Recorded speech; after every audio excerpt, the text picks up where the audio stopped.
दोस्तों नमस्कार। दोस्तों मैं विनय कुमार। दोस्तों यदि आप LIC पॉलिसी पर लोन लेना चाहते और अपनी LIC पॉलिसी के बारे में ये भी जानना चाहते हैं मेरे को लोन कितना मिल जाएगा, तो फिर इस वीडियो को बिल्कुल स्किप ना करें। ये भी मैं बताएंगे कि आप लोन कैसे ले सकते हैं और ये भी मैं बताएंगे कि इस अपनी LIC पॉलिसी पर आपको लोन कितना मिल जाएगा।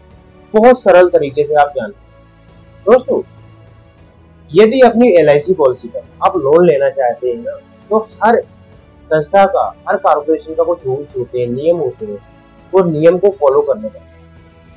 पहला रूल है दोस्तों, यदि आप अपनी LIC पॉलिसी पर लोन लेना चाहते हैं तो उस पॉलिसी को कम से कम, यदि आपकी LIC पॉलिसी 2019 से सर्कुलर के पहले की है तो आपको उस पॉलिसी को मिनिमम कंटिन्यू 3 ईयर मतलब 3 वर्षों के लिए चलाना अनिवार्य है। यदि आपकी पॉलिसी 2019 से सर्कुलर के बाद की इशू हुई है तो आप उस पॉलिसी को मिनिमम 2 ईयर कंटिन्यू चलाना अनिवार्य है। उसके बाद ही उस पॉलिसी पर आप लोन ले सकते हैं। जी हाँ दोस्तों, अब मैं बताऊंगा लोन आप लोगे कैसे।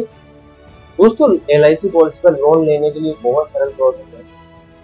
आप सीधे से अपनी LIC ऑफिस में जाइए, जिस ऑफिस से आपकी पॉलिसी इशू हुई उस ब्रांचेस में जाइए वहाँ और अपने साथ आप बीमे का बॉन्ड ले जाइए और पॉलिसी होल्डर का आधार कार्ड और पॉलिसी होल्डर का बैंक पासबुक का फोटोकॉपी या उनका कैंसिल चेक। बस हर कैंसिल चेक में उनका नाम डला हो। आप LIC ऑफिस में PS डिपार्टमेंट में जाइए।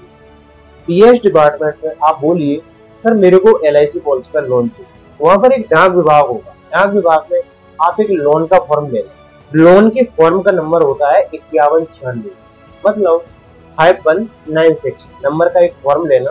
उस फॉर्म को फिल कर लेना और अपनी LIC पॉलिसी का जो आपको बॉन्ड मिला था जब आपने पॉलिसी इशू कराई थी उस बॉन्ड को भी साथ में लगाना है उस डॉक्यूमेंट्स के, और अपने पॉलिसी होल्डर का आधार कार्ड और पॉलिसी होल्डर के बैंक पासबुक का फोटोकॉपी या उनका कैंसिल चेक, ये डॉक्यूमेंट्स इकट्ठे करके लगा के उस LIC ऑफिस में एक डाक विभाग होता है, उस डाक विभाग में आप जमा कर दीजिए और आप देखेंगे 5 से 7 दिन में आपके बैंक खाते में आपके लोन बहुत सरल तरीके से डन हो जाएगा।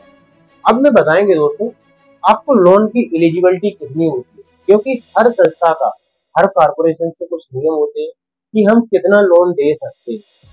तो दोस्तों मैं बता दूं, यदि आपकी LIC पॉलिसी 3 ईयर मतलब कम से कम 3 वर्षों के लिए चली है तो और आप लोन लेना चाहते हैं तो सिर्फ और सिर्फ पेड अप वैल्यू का सिर्फ और सिर्फ आपको 35% मतलब 35% लोन मिलेगा।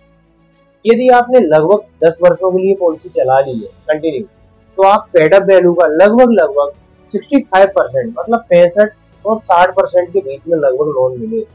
यदि आपने LIC पॉलिसी को लगभग 15 ईयर मतलब 15 वर्षों के लिए चला लिया है तो उस पॉलिसी में तो कम से कम 15 वर्षों यदि आपने पॉलिसी को चलाया है तो पेड अप वैल्यू का लगभग 80% आपको लोन प्रोवाइड हो जाए।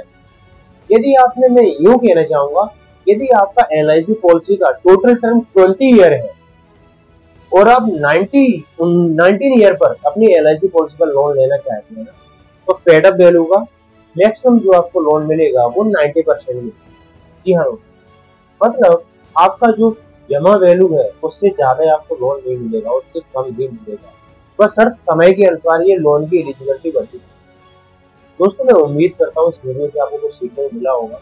वीडियो मेरा अच्छा लगे तो लाइक करें, शेयर करें और मेरे चैनल को सब्सक्राइब करें। नमस्कार, थैंक यू।